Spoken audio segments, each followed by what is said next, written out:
You are on double take. Yes,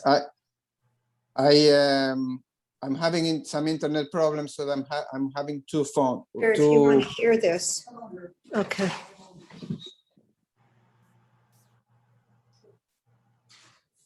Hi, Sharon. Good to see you. Hey, hi, Lily. Hi. How are you? Fine, fine. Long time. I know. And Judy, good to see you too. Hi, Judy. And Barbara, I think you're there behind the name Bernard Gertner's iPad. She might be. Hi, Rabbi. Shalom Aleichem, how are you? Fine, thank you. Oh, now you're in two places, Hugo.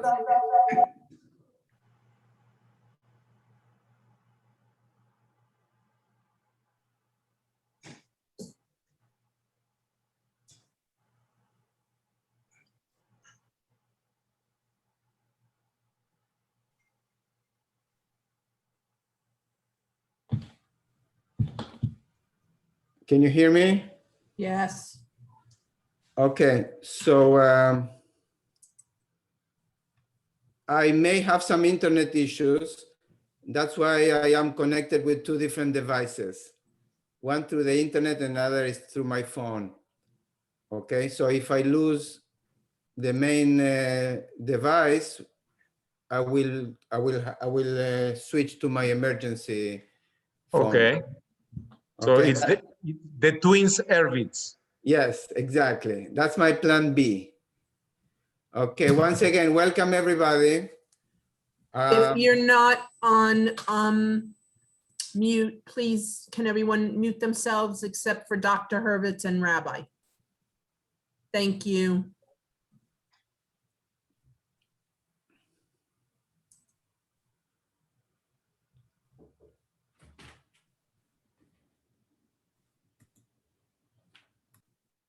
Hi, Marla. Hi, Danielle, how are you? Good, good. I'm an early bird, it looks like. Yeah. No, it's 6:01. You're perfect. Perfect.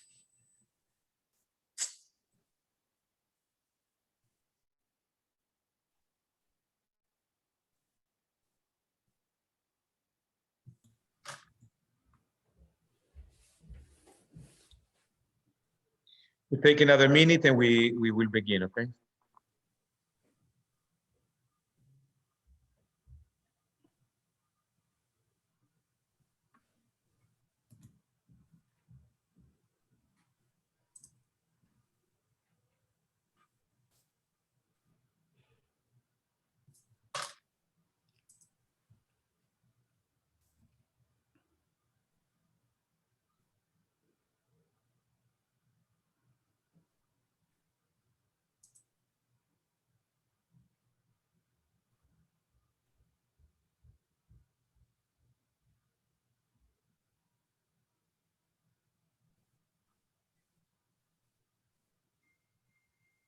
Okay, 6:02, let's do it. Okay, so welcome everybody. And once again, thank you, Professor Hurvitz, for your kindness. No, want everybody to know that he's doing this not only from a volunteer point of view, but he's giving us his time, and he's a very demanding professor, and people look forward to his word and his advice. So I'm very thankful that you do that for Beit Torah for the second time. You're welcome. And when we met the first time, and most of you were there, Professor Hurvitz presented 3 different scenarios, which I remember since that day he taught me that I was reading the newspaper in a different way, because I still find the scenarios almost all the time. He will tell us if the 3 scenarios are still alive or which scenario still has more possibilities. Beside that, and this was our commitment, half of the program will be dedicated to the elections and what to expect, and the other half will be what's going on in the Middle East now. Without further ado, Professor Hurvitz, thank you once again. Okay, thank you very much, Rabbi. Welcome everybody. It's I enjoy very much doing these programs. There is so much going on, And as an educator, I like to help everybody be informed and understand what's going on and interpret what's going on and put things in the proper proportions. So many things are happening in Israel. Actually, let's put things in one proportion.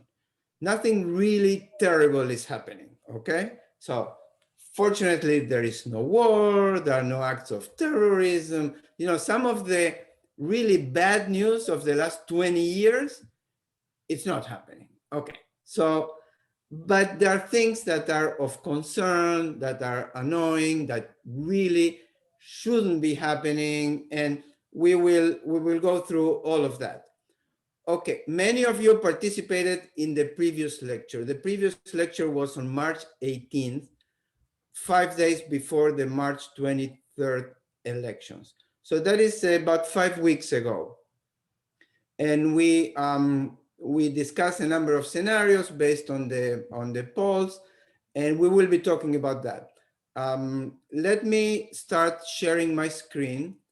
But before I do that, I need to apologize for some technical difficulties that I may encounter during this program because my internet is not entirely reliable.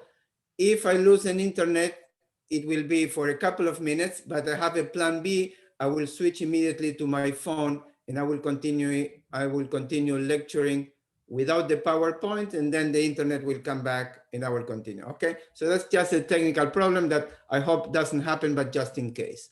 All right, now I'm going to share my screen to the PowerPoint.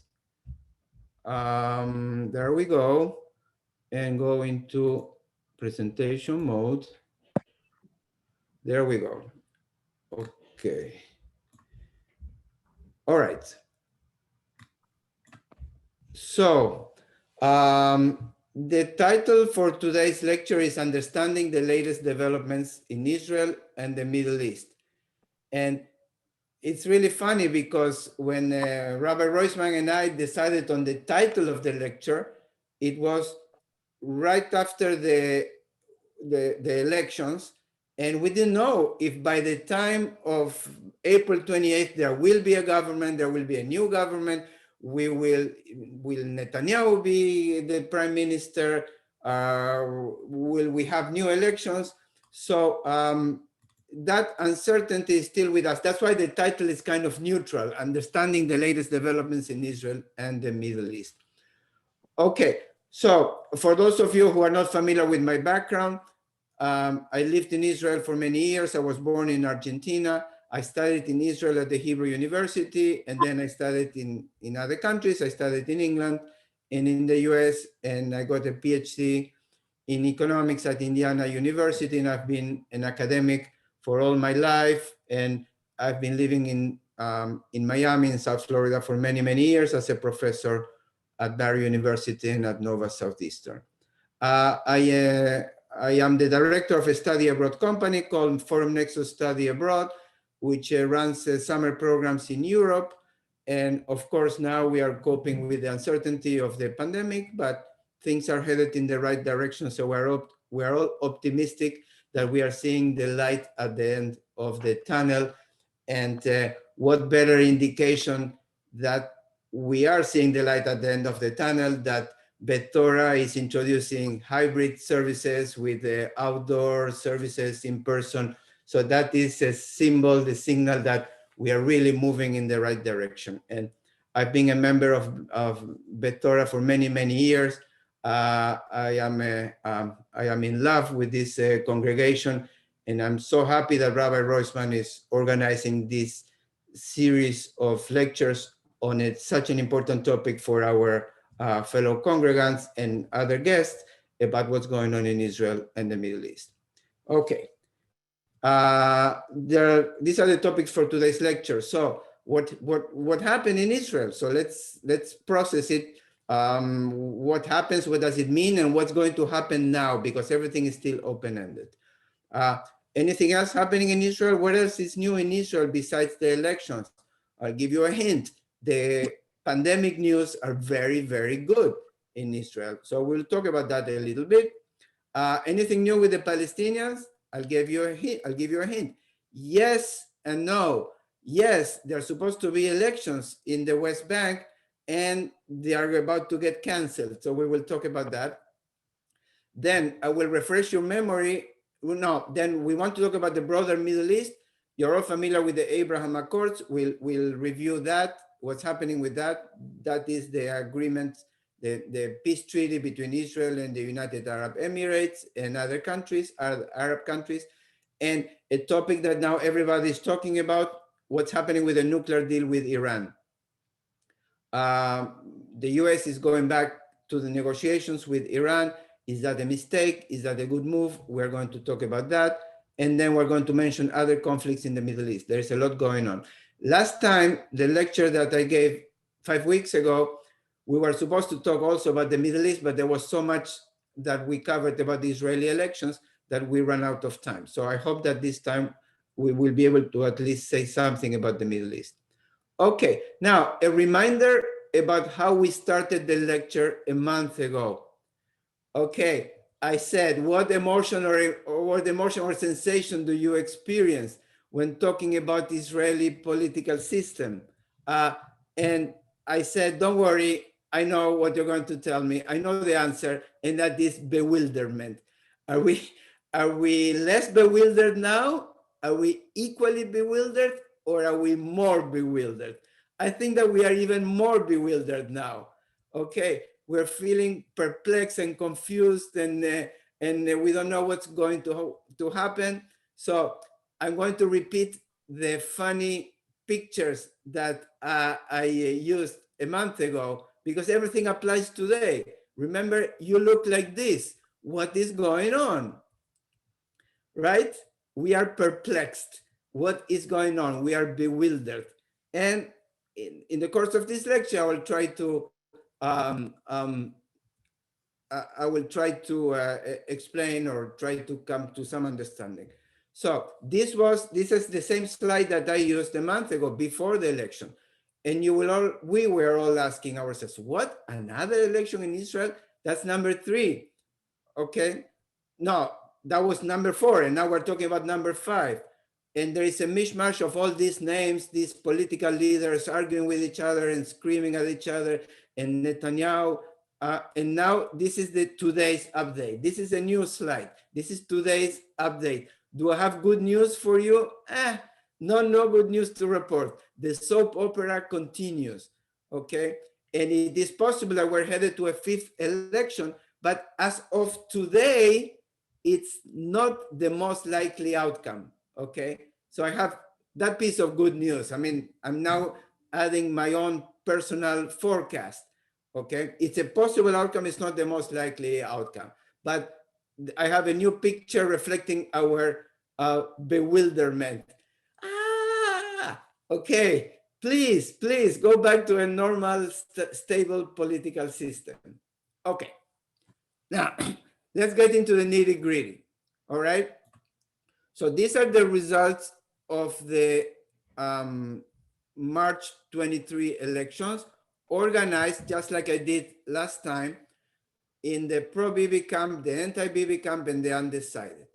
Also, I will also do a quick review of the main political parties and the main names in these complex situations. The pro-Bibi, the pro-Netanyahu camp is made up of Likud. These are the actual number of seats in the parliament. Likud with 30 seats in the parliament. Remember, the Israeli parliament has 120 seats, and you need 61 to form a government.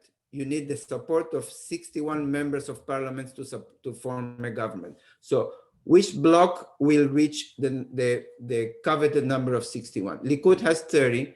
The Haredim, which is the ultra-Orthodox parties, have 2 parties, they have combined 16. This is a relatively new far-right party called Religious Zionism. The 2 leaders are Bezalel Smotrich and a very extremist leader, we can call him a supporter of Rabbi Kahana, a Kahanist leader, and that party earned 6 seats. So together, this bloc has 52 seats. Remember, they need 61. The anti-Netanyahu bloc is led by Yair Lapid, who is leader of the Yesh Atid party, which has 17 seats. Then there is Gidon Saar, which is a former member of Netanyahu's party, a former member of the Likud, who split out from the Likud, formed a new party called New Hope with 6 seats. Then we have what's called the Joint List, which is one of the 2 Arab parties with 6 seats. Israel Beitenu is led by Lieberman, which is called sometimes the Russian party because it has many supporters among Russian immigrants with 7 seats. The Labor Party, that it's the famous Labor Party, which led Israel for several decades after its founding, which is down to 7 seats. But the good news is that it survived because in the Israeli political system, the minimum number of seats is 4. If you earn a number of votes which leads to less than 4 seats, then you're out of the Knesset. So before the elections, there was fear that Labor is not going to make it. They did make it comfortably, and under a new leadership of Merav Michaeli, a very strong, credible politician. Then there is the left-wing party called Meretz with 6. And then there is the deflated version of Blue and White led by Benny Gantz, which had a surprising showing with 8 seats. Surprisingly positive showing because Benny Gantz, before the election, there was concern that it is also not going to make it with 4 seats. Okay, the anti-Bibi bloc combined is 57. They need 61, so they are 4 short. And then there is 2 politicians that have become prominent during the last month, but we knew it already. In my lecture before the elections, we knew it already that they are going to be the deciding votes. They chose not to commit to either bloc, the pro-Bibi or the anti-Bibi, and that is Naftali Bennett, leader of Yamina, with 7 seats, and the second Arab party led by Mansour Abbas, no relationship to Mahmoud Abbas. Mahmoud Abbas is the president of the Palestinian Authority. It's almost the same name, Mansour Abbas, no relations. It's the Ram party, which is an Arab leader that said that he's willing to work with either bloc, the Netanyahu bloc or the anti-Netanyahu bloc, as long as he's able to attain achievements for its constituencies of Arab towns and villages in Israel, which have a number of very serious municipal problems of crime, of building permits, and so on. And indeed, he's conducting negotiations with both blocs. Okay, so let's move on. So what happened? All right, so if you do the math, in order for Netanyahu to form a government, remember, Naftali Bennett is a right-wing politician. So even though at some point he said that he's not going to support a Netanyahu-led government, lately he said, well, maybe I will. But even with Naftali Bennett, Netanyahu has 52 plus 7 is 59. That's not enough. So they need the support of the Arab party, which is not committed, which is Mansour Abbas. The party is called Ram, okay? But here is where that path got blocked. That path got blocked because the far-right party of religious Zionism, led by Bezalel Smotrich, that is a party, unfortunately, that I'm not very proud of. I think it's a stain on the Israeli Knesset to have a party like that. It's a far-right, strongly racist and anti-Arab party, and they said, no, we refuse to be in a coalition which is supported by the Arab party of Mansour Abbas. So that blew up the negotiations with Yamina, and that pretty much closed the option or reduced significantly the likelihood of an option of a right-wing government led by Netanyahu. With your permission, just one 30-second comments. Yes. The monster that Netanyahu created with that racist members in the Knesset became the sword for him, because when the Arabs said, we will join you, Netanyahu, the fascists say, we will not join you, because they will join you. So they became the one he created and gave them life because he thought they will be my allies. At the end of the day, were the ones that didn't allow him to create a coalition. Am I right? Yes, yes, absolutely. Absolutely. So, by the way, when Rabbi used the expression, the monster that Netanyahu created, let me explain. What do you mean that Netanyahu created? Netanyahu was instrumental before the elections, like for two or 3 months before the elections, in creating this party of religious Zionism, bringing into the party a component called Otzma Yehudit, which is the most extreme component, and a party or a group, a political group that was shunned from every possible negotiation in the past. A number of American organizations that are usually very careful and diplomatic with Israeli policies, like AIPAC, in the past criticized Otzma Yehudit for being a racist party. And next thing we know, Netanyahu was instrumental in putting that party together and facilitating its entrance into the Knesset. Why? Because he needed to strengthen his support, regardless of what is involved. Let me jump ahead of myself and add a comment here that Netanyahu is displaying in recent days and weeks more and more extreme types of behaviors out of desperation. Remember, there is a criminal trial against Netanyahu for corruption, and Netanyahu is hanging on to the seat of prime minister because only as a prime minister he can delay the consequences of the trial. But the trial is still going on right now. Let me go back and see what else happened. Okay, so that process of Yamina and Mansour Abbas joining the pro-Bibi camp failed or is failing. We don't know if there might be a surprise development. So what about Yamina joining the anti-Bibi camp? That is the strong option now, with negotiations between Naftali Bennett from Yamina and Gidor Saar from New Hope and Yair Lapid, with the also consent and support of Mansour Abbas, the Arab party, who is being extremely consistent. He said, fine, I will work with the Lapid bloc as long as I'm getting concessions for my constituencies, which is the Arab cities and towns. Okay, so so what's happening in recent days?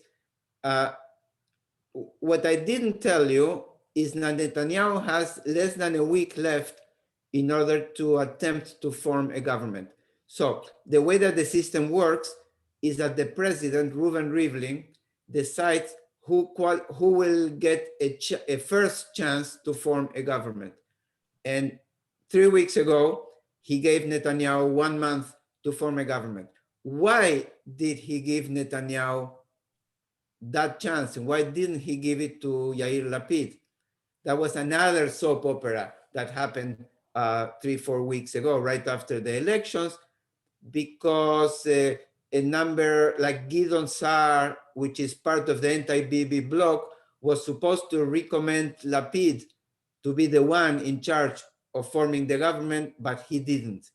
Okay, so there's a number of technicalities. That's why Netanyahu got the first chance to form a government. But he's running out of time. There are only 6 days left. And he's now every day there, if you read the political news from Israel, every day there is something new in terms of desperate attempts of Netanyahu to put together some kind of coalition. In the meantime, so the news of the last 24 hours is that the anti-Bibi bloc has a somewhat higher chance now of putting together a coalition. Yeah, now 3 possible scenarios. This is a slide from a month ago. Before the elections, I said there are 3 possible scenarios. Here they are. Scenario number 1, the dream outcome for Netanyahu, a right-wing government with Likud, the Haredim, the extreme right, and Bennett. And I must add, in the current configuration plus Mansour Abbas, but that is not likely to happen. Scenario number 2, the dream outcome for the anti-Bibi camp, Bennett joins the anti-Bibi camp, as well as Mansour Abbas. Who will be the prime minister? Actually, they agreed on that already. They agreed that Bennett will be the first prime minister for the first 2 years and Lapid for the next 2 years. And the nightmare outcome for everybody except for Bibi is that there is no viable coalition. There is a call for a fifth election. And it will be a disgrace if that happens. Why am I saying that it is good for Netanyahu? Because it extends the time in which he's interim prime minister and can continue with business as usual with in spite of his criminal trial. Okay, okay, I want to stop now about the Israeli elections and answer any questions that you may have about the Israeli elections. Anybody has a question now about the Israeli elections, or we're ready to move on? I have a question. Yes. The question is it so terrible if they bring in the Arab party? The anti-Bibi people would then have enough votes. And don't the Arabs, I mean, what's the downside of helping their cities to be livable or better? Okay, so the needs of the Arab cities and towns for better policing, for reducing the number of weapons, for all sorts of municipal services is acute, and there is agreement in Israel among the Jewish population that yes, they deserve it. It's a good thing. Okay, so what's the problem? In the past, they have not received a high priority in terms of budgets. So that's their political fight as well. I mean, this is a good place to remind you that there are other Jewish populations that are disadvantaged and has not received good municipal services. For example, what is called in Israel the development towns in the Negev, towns that the majority of the population is disadvantaged, population from Mizrahi population, from immigrants, Jews from the Middle East. They are not getting a lot of great municipal services as well. So it's not exactly a Jewish Arab problem. It's a problem of populations that in the budget allocations or in the priorities have not received sufficient attention.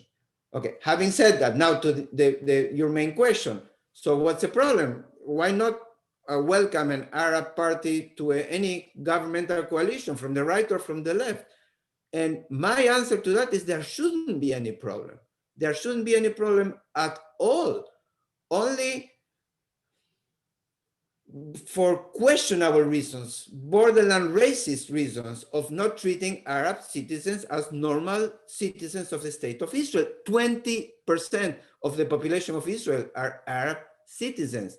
And the far right routinely characterizes the Arab citizens of Israel as terrorists or pro-terrorists. I mean, terrible generalizations and characterizations, okay? So maybe a silver lining of the news of the last month is that there is a realization that Arab citizens of Israel deserve to be taken seriously, deserve to receive reasonable budgets for their towns, and they deserve to be normal, active players in the political game, in political coalitions and all that. And I think that that is, there is movement in the right direction, both on the right and on the left towards that, which from my perspective is a very welcome development. I have Okay. a question, Yes. Dr. Hurvitz. Why, if Lapid got 17 mandates, why is Bennett the first prime minister? Right. That's a very good question. So remember, the anti-Bibi coalition has Lapid with 17 seats and Bennett only with 7. The reason why Bennett will go first is that he has a lot of bargaining power, because Bennett now can decide to go with the right or to go with the left. So his price is going up in terms of negotiations. And since the anti-Bibi bloc desperately needs to put together a package deal to get rid of Netanyahu, that's a price to pay. And they're saying, basically, the news of the last 2-3 weeks, Lapid said, okay, whatever, I'll do it, okay, for the sake of having a viable block. One more question. Ready to go back? Okay, we have a lot of material, so we need to jump back. So I'm going to share my screen again. And the good news is that my internet is still working. Okay.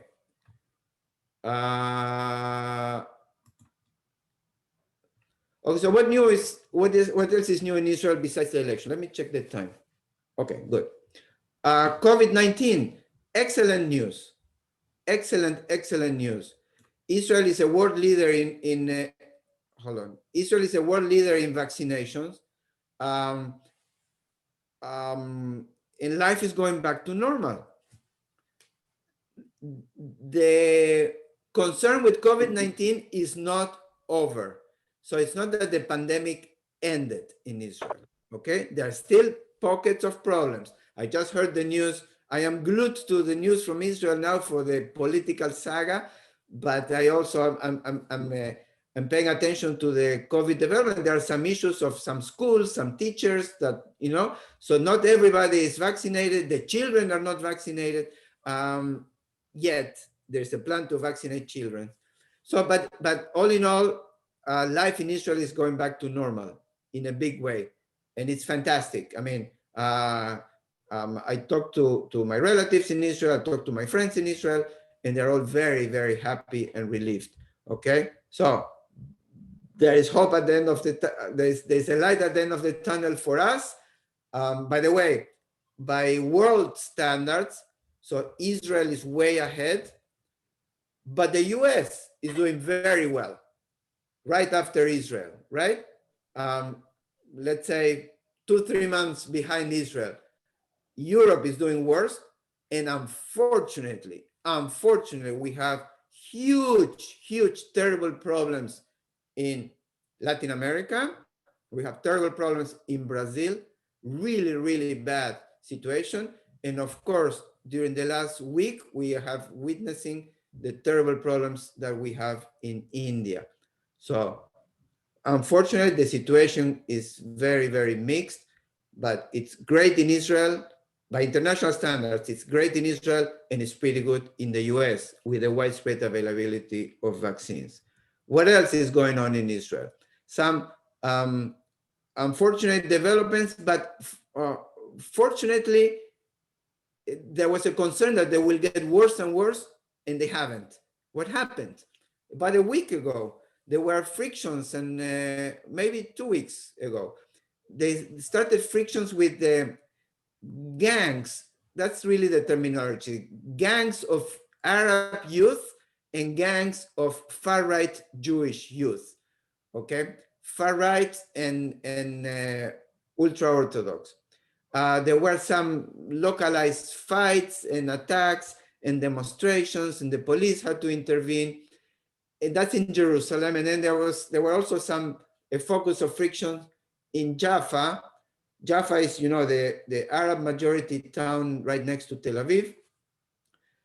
The Jaffa issue really had a different origin than the Jerusalem issue. In Jaffa, there was more a problem of gentrification in Jaffa, and a lot of Jewish individuals and families buying Arab properties in Jaffa, and the Arabs were objecting, and there were some clashes.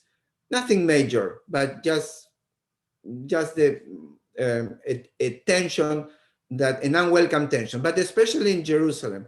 And then the new frictions with Gaza started, and they were related. So there were renewed missiles thrown from Gaza to the south of Israel. Fortunately, it wasn't too much, and there wasn't too much damage, but the population in southern Israel has for several years has been sick and tired from being subject to that, to running to the shelters and all that. Fortunately, it appears that it's getting better and not worse. And all of that has to do, in Israel, everything is interconnected with the Palestinian elections. What Palestinian elections? All right, so let's talk for 5 minutes about Palestinian politics. So first of all, let's look at the map, and to refresh your memory, that the Palestinian Authority is split between the West Bank and the Gaza Strip. So look at the map, refresh your memory. This is the West Bank and the Gaza Strip. In the 6 Days War of 1967, Israel occupied the West Bank and the Gaza Strip. Okay, now the Gaza Strip, Israel pulled out of the Gaza Strip, and it's now run by Hamas, but I will talk about that in the next slide. Okay, so the Palestinian Authority in the West Bank is controlled by Fatah. Fatah is the party of the PLO, of Yasser Arafat. The president is Mahmoud Abbas since 2005. And compared to Gaza, that's the moderate Palestinian leadership. The Palestinian Authority in Gaza is controlled by Hamas. Hamas is an organization that is considered like a terrorist organization that is not recognizing Israel and is interested in constant attacks on Israel since 2006. All right, so which of these is democratic? Neither is democratic, but both had some kind of democratic past. So what do I mean? Well, Hamas, when Hamas came to control the Palestinian Authority in Gaza, originally it was through elections in 2005. In 2005, there were elections that Hamas won. And then there was like a mini civil war between Hamas and Fatah in Gaza, and Hamas prevailed. And Hamas has been running Gaza since 2006, that's 15 years ago, but no more elections. All right, what about Fatah? Mahmoud Abbas, I don't even remember back then if there was some kind of elections, I think so. But since then, there have been no new elections in the West Bank, but Fatah, Mahmoud Abbas, who is pretty old, he's in his 80s, has been promising elections.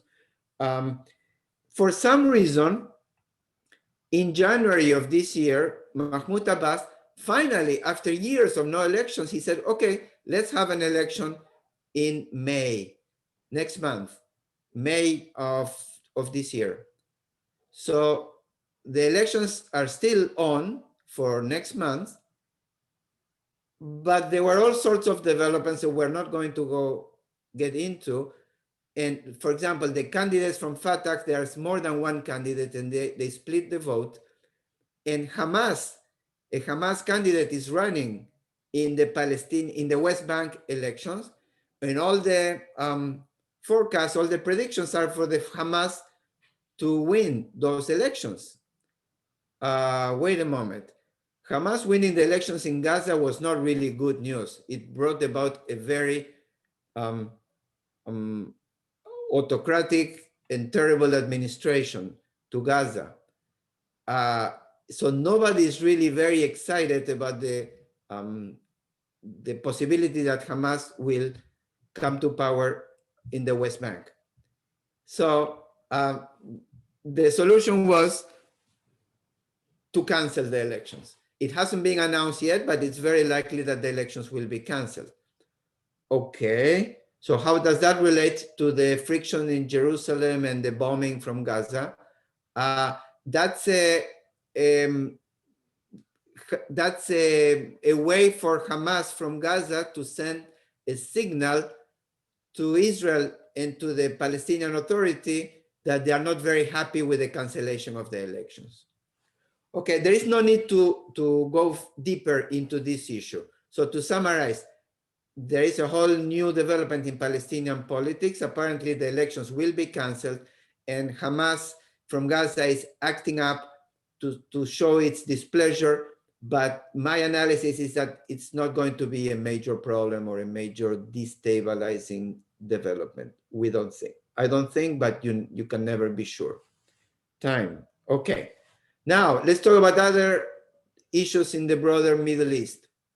A reminder of who the main players are and what are the main blocs in the broader Middle East. We have Iran and its allies. We have Saudi Arabia and its allies, and we have Turkey and its allies. Then we have Israel, which, as we will see in a minute, and you know already, is allied with bloc number 2, with Saudi Arabia. Then we have the role of the US, the role of Russia, the role of Europe, the role of China. A reminder of the leaders. Okay, the leaders of Iran, Hassan Rouhani. That's the president of Iran, but there will be new elections in Iran in June, and he cannot run. So he's the outgoing president. Mohammad Javad Zarif, he's the prime minister, the foreign minister, and he's the one now conducting the revived negotiations. The leadership of Saudi Arabia and its allies. We talked about this in previous lectures. To refresh your memory, MBS is Mohammed bin Salman. He's the crown prince of Saudi Arabia. MBZ is Mohammed bin Zayed. He's the crown prince of the United Arab Emirates. El Sisi is the president of Egypt. And King Abdullah is the king of Jordan. These are the main components of the Saudi bloc, Saudi-led bloc. Turkey and its allies. The leader of Turkey is Recep Tayyip Erdogan, who is becoming more and more unhinged, and he's also becoming weaker, as we will see in a minute. Let's move on. A quick review of geography. This is Israel. Iran is here. Iraq is here. Syria is here. Turkey to the north. Saudi Arabia, United Arab Emirates. Yemen is here. Egypt is here. Okay, bear in mind the geography.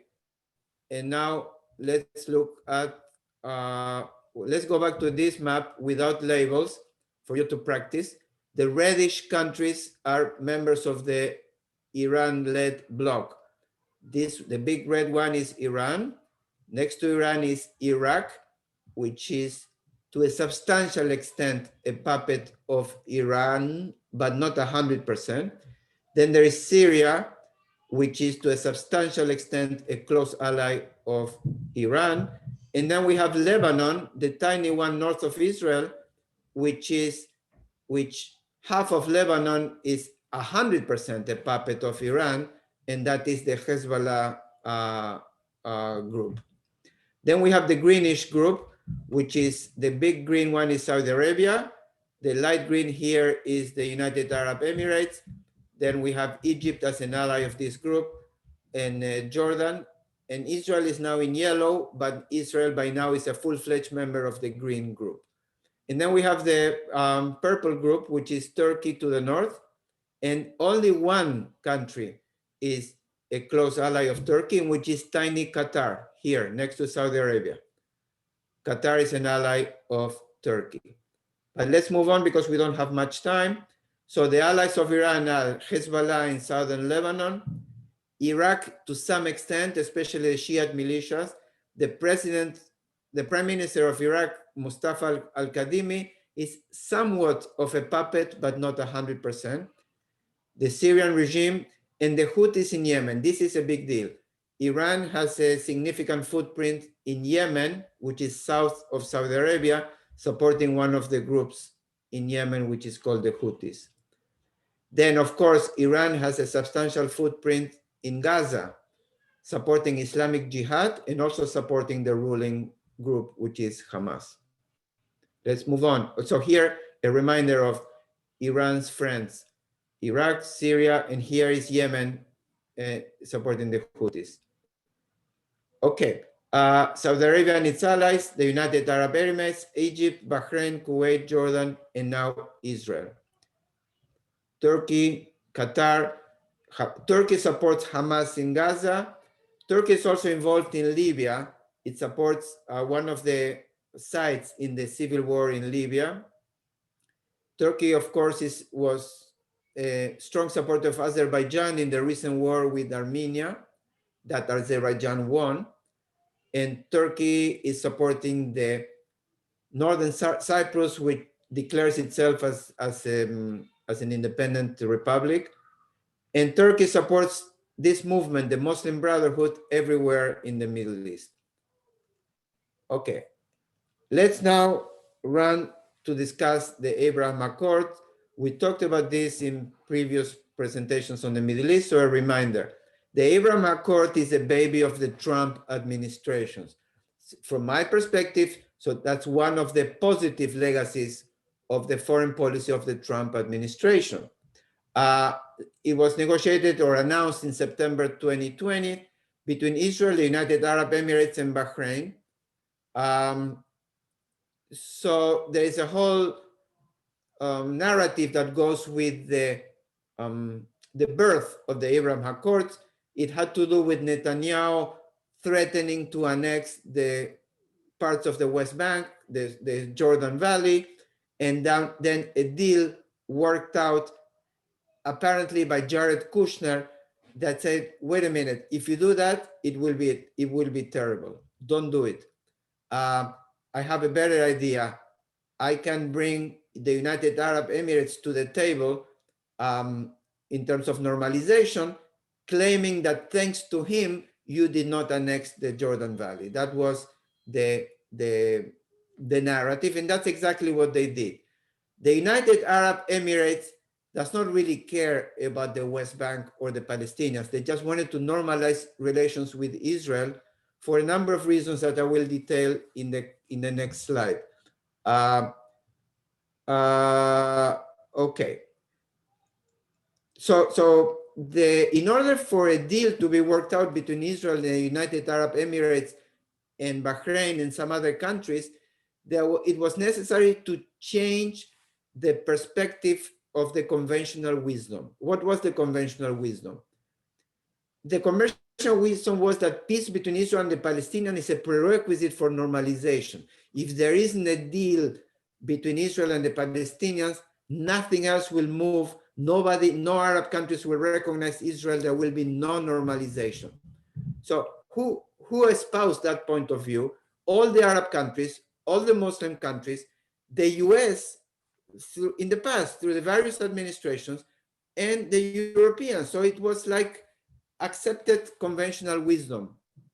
And that was the game-changing development of the Trump administration together with Netanyahu that said, no, we can forget about the Palestinians. Let's move on with some other countries. Okay, let me skip this slide.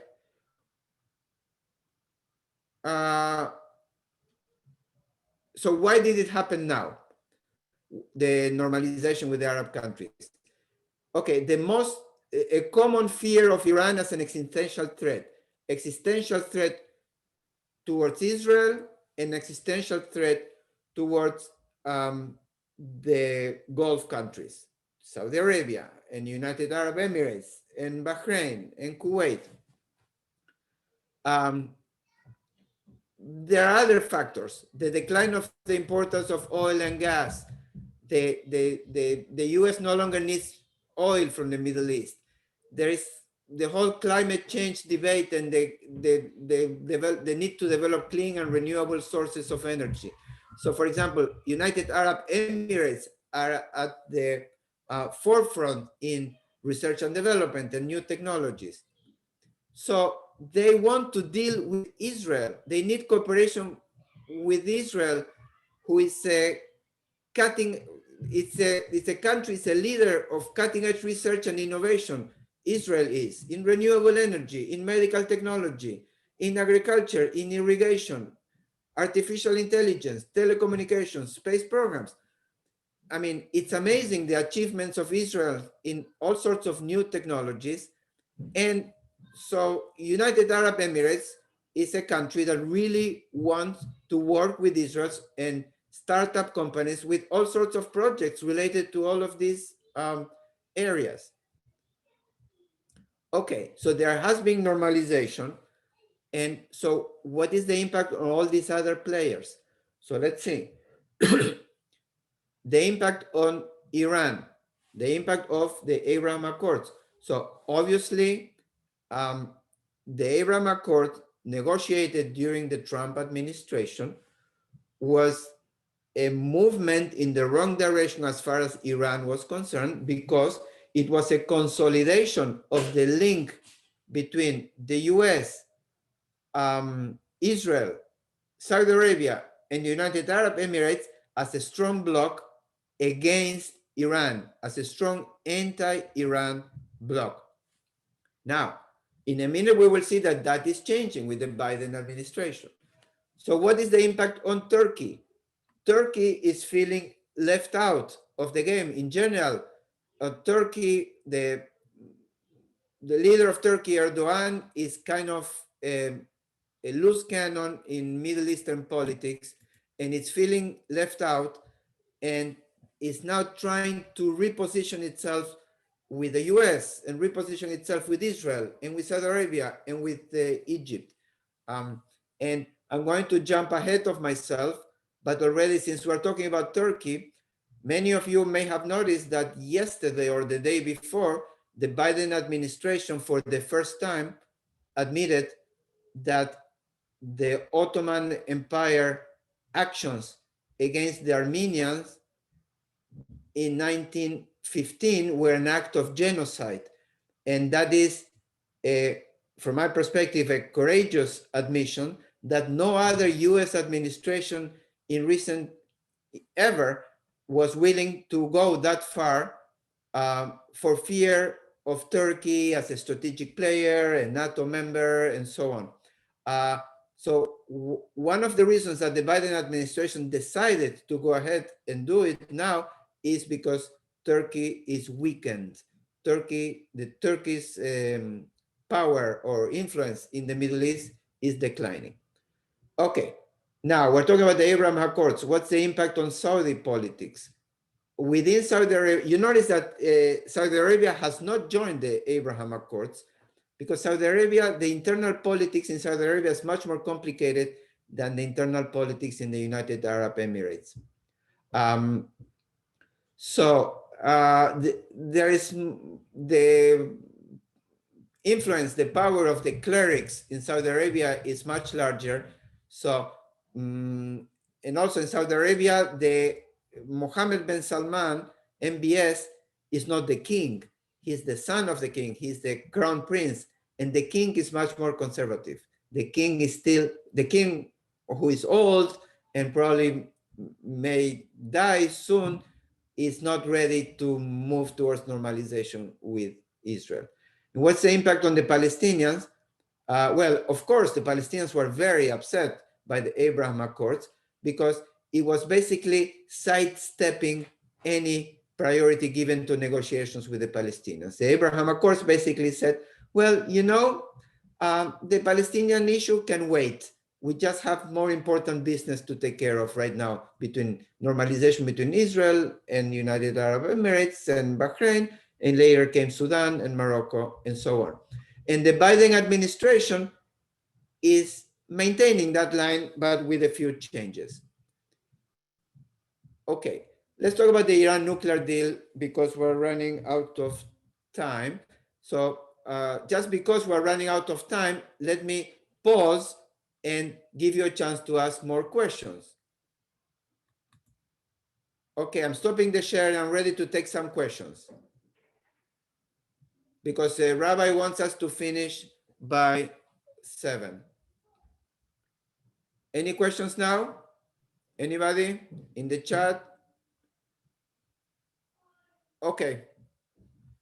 Okay, I will continue then. I just wanted to give you a chance. Okay, the Iran nuclear deal. The Iran nuclear deal was negotiated in 2015 by the Obama administration. The objective was to restrict Iran's ability to develop nuclear weapons. And in exchange for that, economic sanctions were lifted.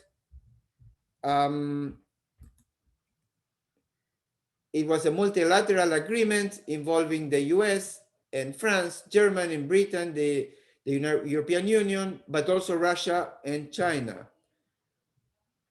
But President Trump withdrew from the agreement in 2018 and reimposed economic sanctions with a strategy of maximum pressure on Iran.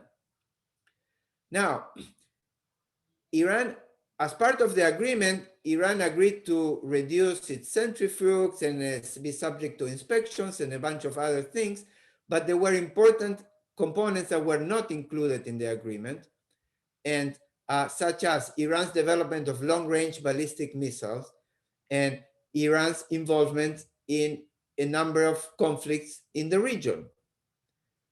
So, and plus a very lenient sunset clause. Sunset clauses, which is when will the agreement expire? And the agreement was about to expire 10 years after it was signed, which is in 2025, which is coming up.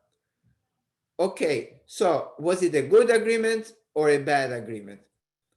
Well, it was an agreement that in fact was buying time for the world to delay any acquisition of nuclear weapons by Iran, but it wasn't particularly aggressive in the long run in stopping that prospect.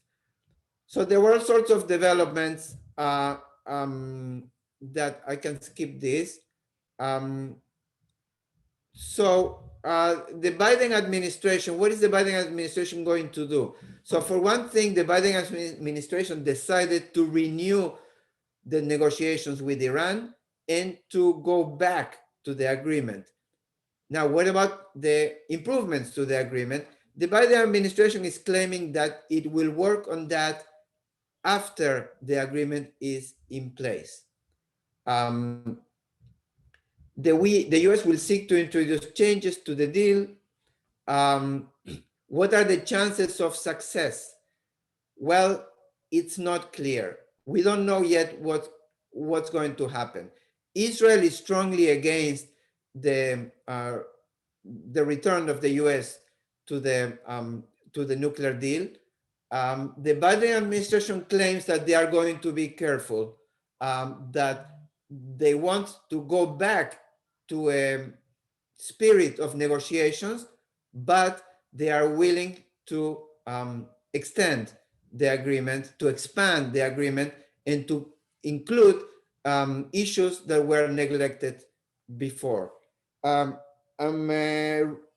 running out of time, so I'm going to stop here.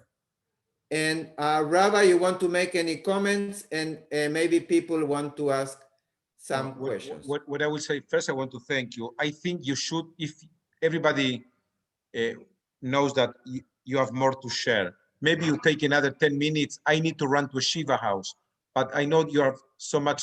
I have material easily for I 10 know. more minutes of So, material. so let's do that, and forgive me that I need to leave, but it was absolutely amazing. And maybe we have more in the future, but just Thank take you, another Rabbi. 10 minutes. Thank you. Thank you. And sorry, I don't stay till the end.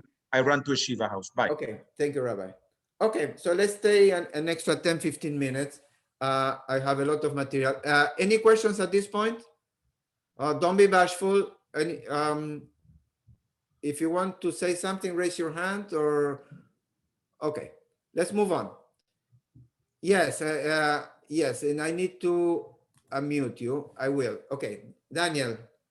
Yes, everything points up to Iran going nuclear in the near future, no matter what. What do you think about that? Is it possible that Iran could be stopped? Okay, so you said in the near future. If the agreement, if a revised agreement is signed, is in place, it will not be in the near future. It will be in a few years. So, but the spirit of your question is that there is a category called countries that are in the nuclear threshold, countries with the capability to develop nuclear weapons. So, for example, Pakistan has nuclear weapons, or it's in, and Pakistan is not a particularly stable country, and yet the world is reluctantly accepting that capability from Pakistan. So I think that one way or another, Iran will be a country at a nuclear threshold type of country. What we want to avoid is a process in which countries like Saudi Arabia says, well, if Iran is a nuclear threshold country, we need to develop nuclear weapons as well for our own protection. So hopefully it will be possible to stop a nuclear race. So it remains to be seen how competent will be the Biden administration in negotiations with Iran. It's a complex topic and it's worth keeping an eye on. But my personal opinion is that I am personally not panicking at the prospect, because many things that there are many things that can still happen, many positive developments to control Iran. Other comments or questions? Okay, I'm going back to my screen share.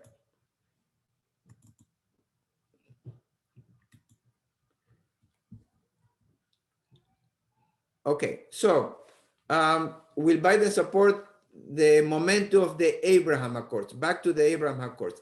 I think so. So remember, it was a policy of the Trump administration. It was a major achievement of the Trump administration. So I do not think that Biden will have any reason to backtrack that progress. But there will be some changes. So what changes do I think the Biden administration will introduce? Okay, so let's talk about that. The Biden administration is establishing some new rules, would like to establish some new rules in terms of what's acceptable and what is not acceptable in the US relationship with Saudi Arabia, the Gulf countries in general,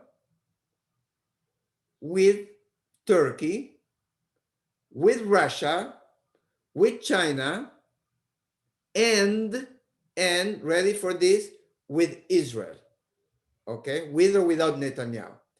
So the Biden administration is trying to say to a country like Israel, for example, of course we support Israel, we remain strong supporters of Israel, but that doesn't mean that everything goes in terms of policies that the Netanyahu administration supports.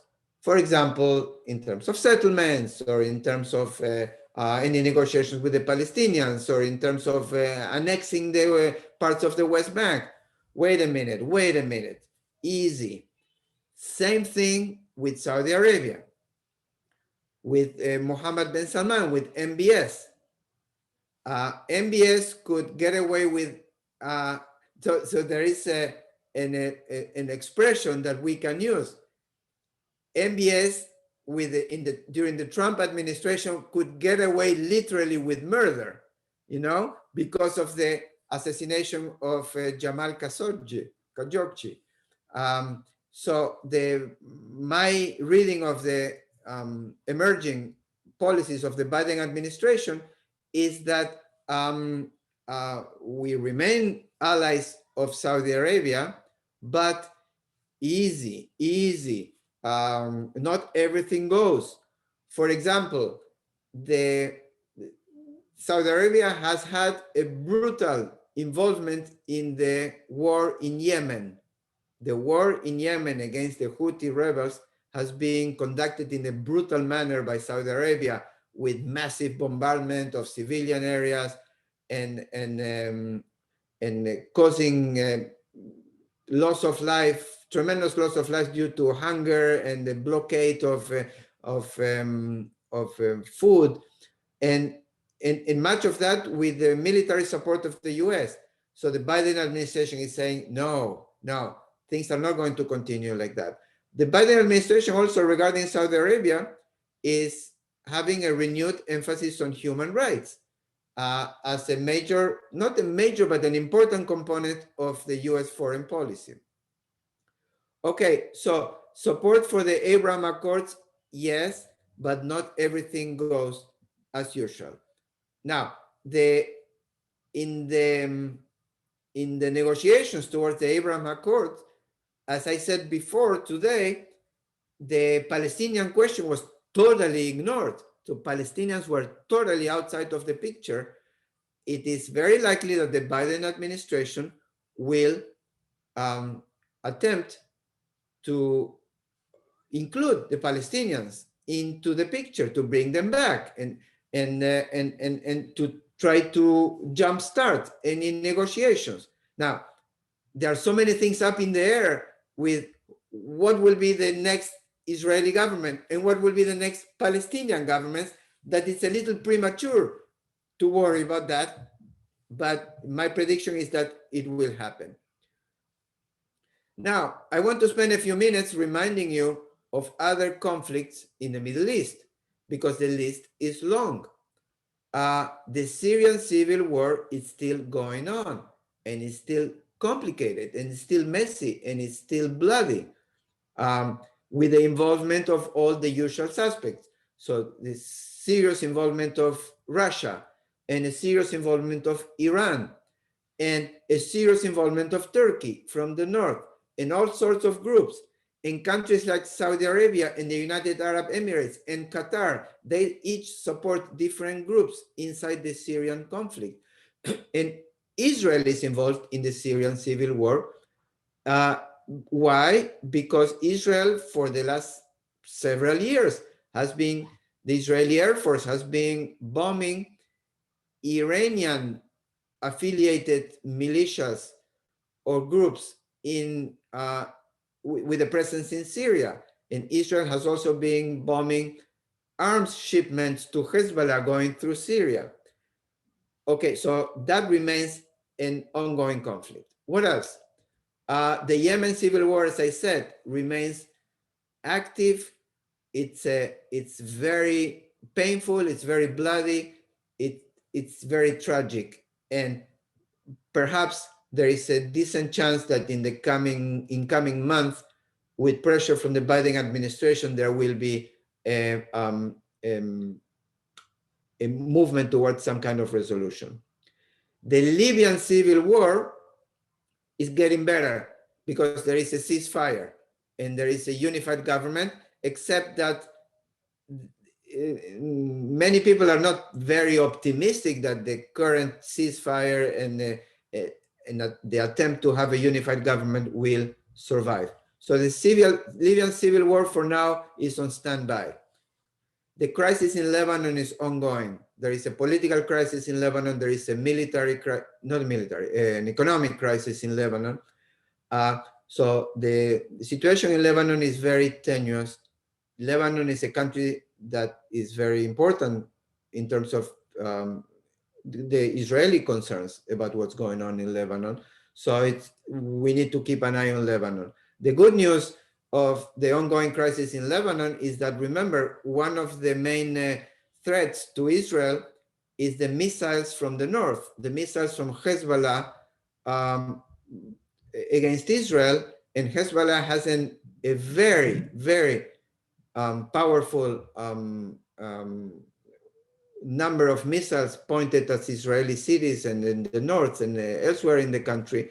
But to the extent that Hezbollah is busy with the internal crisis in Lebanon, the likelihood is lower that Hezbollah will be interested in steering trouble with Israel.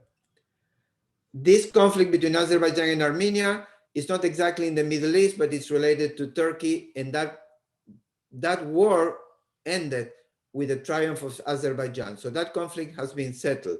In Ethiopia, there is a civil war, a very bloody and tragic civil war with lots of thousands and thousands of refugees that are destabilizing the area. Again, Ethiopia is not exactly technically in the Middle East, but it has a substantial influence. So I'm just enumerating the trouble spots, the points of friction. There is frictions between Turkey and Greece regarding the Aegean Sea and disputes about territorial waters and the rights to exploit oil and gas in the area. That's ongoing. This is going to be big. This is going to be very big, unfortunately. The situation in Afghanistan is about to get worse. And it's about to get worse because the US is withdrawing from Afghanistan in September. And the Taliban is at the brink of victory in the civil war. So there will be a worsening of the civil war, in my prediction, that there will be a worsening of the civil war in Afghanistan with the withdrawal of the last US troops in September. What about US military presence in Iraq, Syria, and Afghanistan? Okay, so we already said that the US is pulling out of Afghanistan in September. The US still has some troops, small contingents in Iraq and in Syria.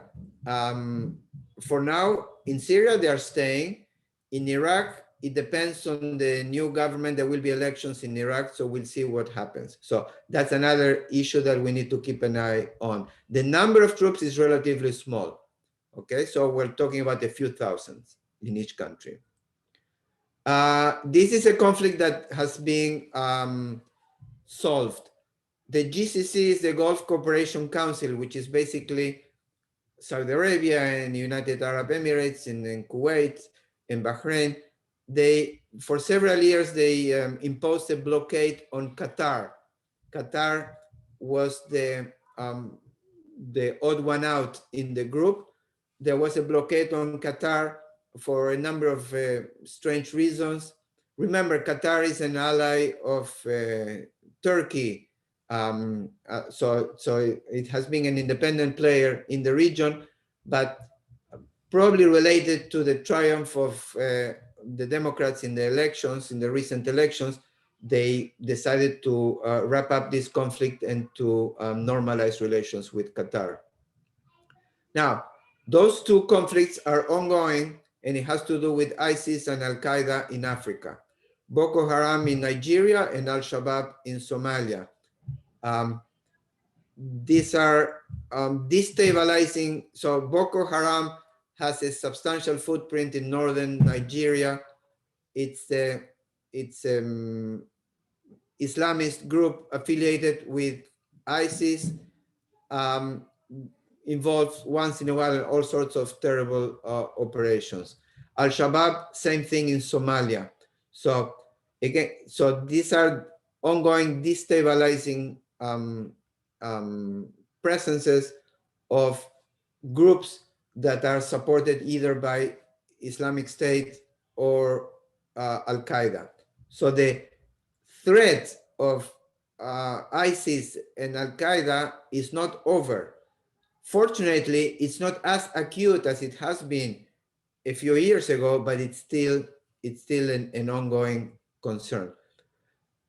Human rights are already mentioned. The Biden administration is now paying much more attention to human rights in the Middle East, in the area. So we'll see what happens. Elections in Israel, we talked about relations between Erdogan and the European Union. That's an important topic because I want to remind you that remember the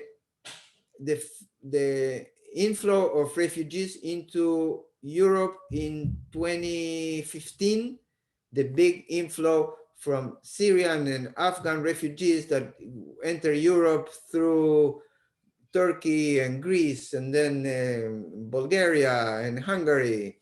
Okay, so after that, by the way, and to refresh your memory, that huge inflow of Middle Eastern refugees into Europe was behind the strengthening of far-right parties and populist parties in Europe in a number of countries, like in Hungary and in Poland and in the Czech Republic, and also in Western European countries like the rise of Marine Le Pen in France and Salvini in Italy.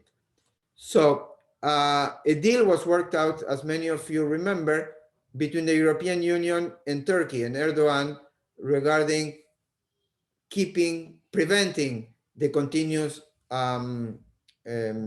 flow of refugees through Turkey into Greece and into the European Union. Okay, so that deal is still on, but it's on tenuous grounds.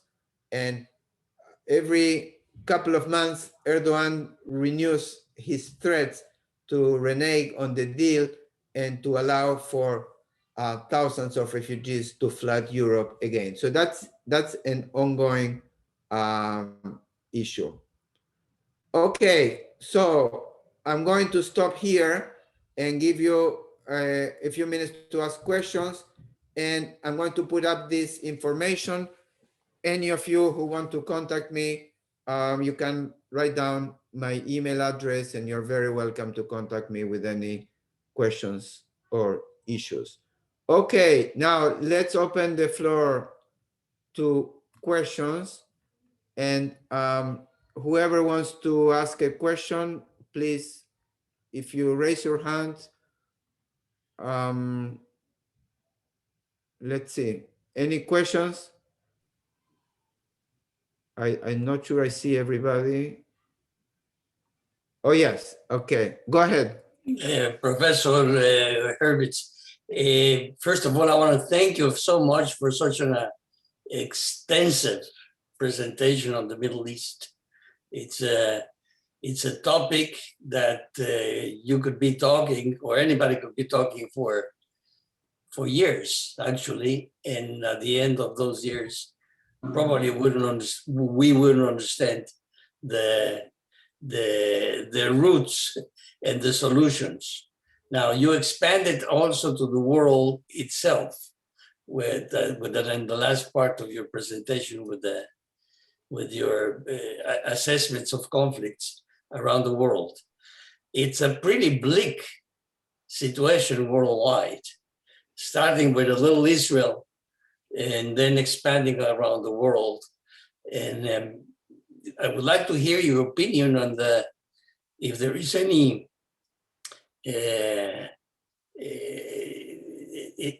silver lining within the presentation that you can see in the horizon, first in Israel, second in the Middle East, and third worldwide. You didn't touch some of the Asian countries that in itself, it's a whole other subject.